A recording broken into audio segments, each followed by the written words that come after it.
Bonjour à toutes et à tous, soyez le ou la bienvenue. Moi c'est David et je suis ravi de vous accueillir ici sur cette chaîne sympathique, David Prono Foot, une chaîne de pronostics de passionnés de foot. Aujourd'hui, pour cette vidéo, je vais vous présenter tout simplement mes avis concernant la seconde journée de Ligue 1 qui débutera vendredi soir, ce qui veut dire ce soir. Et nous ferons un point rapide sur le dernier prono de la chaîne.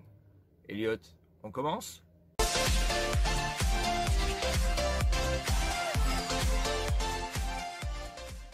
Notre dernier prono de la chaîne, c'était un combi fun avec les victoires de Karabakh, d'Amerba et de Anderlecht avec une petite cote de 2,80 et la mise de 10 €.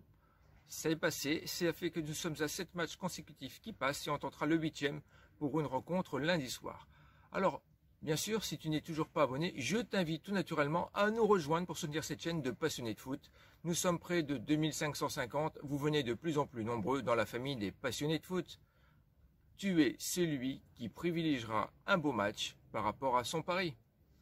Alors, avant de te présenter mon avis, sachez que la chaîne misera une nouvelle fois 5 € sur chaque rencontre. Concernant les scores, je ne les commenterai pas. Alors, voici ce que je vous propose. Lorient-Monaco, les Merlus ont été chercher le nul à Saint-Étienne. Bien qu'ils aient ouvert le score, ils se sont fait rattraper par la patrouille. Mais un beau jeu a tout de même été mis en place, il faut le reconnaître. Côté monégasque, je les ai trouvés un peu ballots, et oui, lors de leur premier match d'ouverture contre Nantes, où cela finit avec un joli match nul, un partout. Par contre, un peu plus rassurant, pour leur qualification en Ligue des Champions contre le Sparta de Prague, je repartirai tout de même vers la victoire sèche de Monaco à la cote de 1,70. Ensuite, pour les rencontres du samedi, nous avons Lille qui recevra l'équipe de Nice. Une belle affiche. Le LOSC a eu chaud après un carton rouge en seconde mi-temps pour les Messins. Ça a été presque la délivrance, disons-le, car ils étaient menés au score sur le score de 3-2 et sont revenus sur le score final de 3 partout à la dernière seconde. Mais là où tu te rends compte que le LOSC a tout de même encore des petites déficiences quand même défensives. Maignan leur manque déjà, je pense. Dans le même temps, Nice a reçu Reims et n'a pas été capable, malgré ses gros recrutements et une bonne possession de balle, de marquer le moindre but. Je pense que les Lillois se sont fait peur et ils devraient relever la tête et l'emporter à la cote de 1,85. Pour en finir avec ce samedi, nous avons la rencontre entre les Parisiens et les Strasbourgeois. Alors oui, je ne vais pas en faire des pages et des pages, une recrue historique. Messi est dans la place. Alors, quand est-ce qu'il jouera à peu de choses près? Ça serait d'ici 2 à 3 semaines. Personnellement, ça me fera sérieusement bizarre de voir Ramos faire une passe à Messi et vice-versa. Allez, donc les Parisiens l'ont emporté sur la pelouse de 3 en revenant à la marque sur le score de 2-1. Du côté de Strasbourg, j'étais ravi de voir que le SCO était capable à nouveau de gagner à l'extérieur sur la pelouse alsacienne. Bien que ce fût un match équilibré, les Strasbourgeois se sont inclinés sur le score de 2-0 sans montrer grand-chose. Alors, maintenant, se déplacer à la capitale, ils joueront sans pression, c'est sûr. Mais, soyons honnêtes, je ne les vois pas l'emporter face aux Parisiens. La victoire parisienne est assez faible, alors du coup, je partirai vers un plus 2,5 buts à la cote de 1,35. Et même pourquoi pas un but de Mbappé. Nous y voici au premier match du dimanche qui se déroulera en début d'après-midi avec le SCO d'Angers qui recevra l'équipe lyonnaise. Alors, les Angevins nous ont fait une superbe prestation, j'ai dit il y a 2 secondes, face à Strasbourg sur le score de 2-0, alors que les Lyonnais se sont vus neutralisés sur leur pelouse face aux Brestois sur le score de 1 partout. Alors, pour cette rencontre, un match nul est envisagé, mais je préfère partir vers un plus de 2,5 buts une nouvelle fois, car les deux équipes auront de belles choses à faire valoir à la cote de 1,60.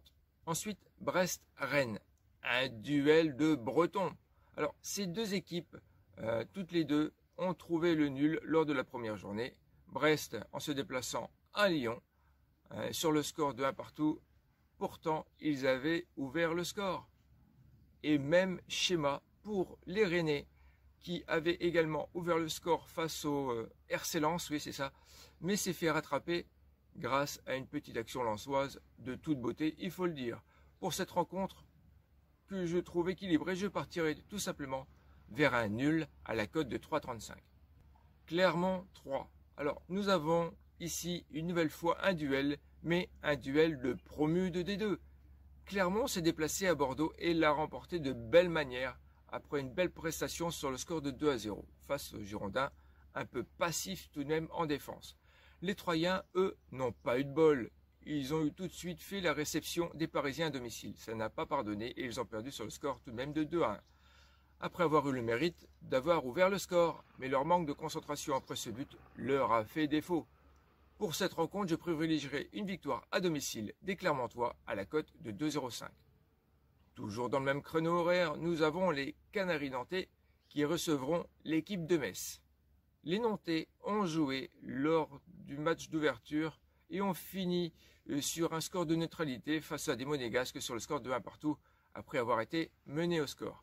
En face, les Messins menaient les Lillois sur le score de 3-1 avec un doublé du piston latéral Fabien Santons. Et puis, Kawate s'est pris à un rouge et après le début de la seconde mi-temps, et de là, 3 partout.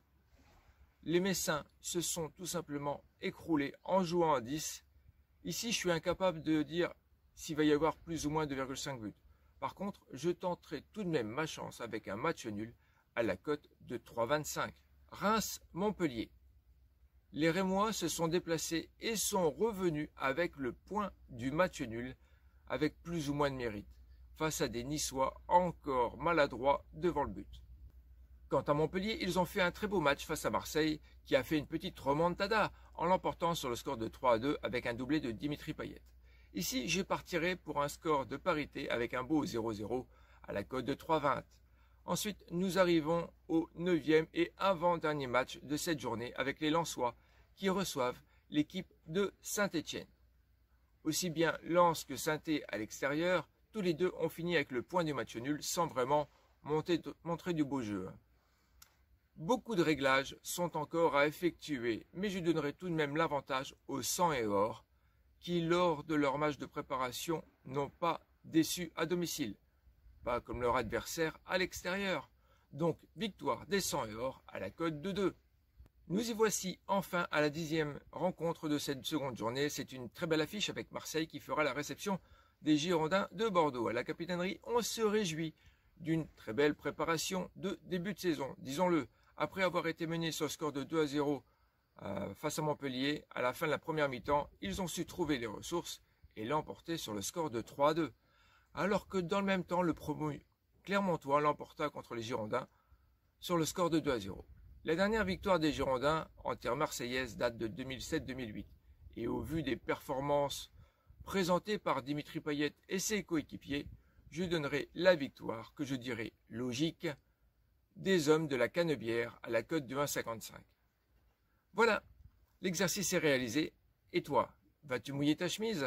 N'hésite pas à me faire part de ton point de vue, car tu sais que j'y répondrai. Car oui, pour moi, il compte. Je vous rappelle que la chaîne misera 5 € par match. Si tu apprécies le contenu, alors, just like. Merci d'avoir regardé cette vidéo jusqu'au bout. Je vous dis bon match, bon week-end. Prenez soin de vous et de vos proches. Bye.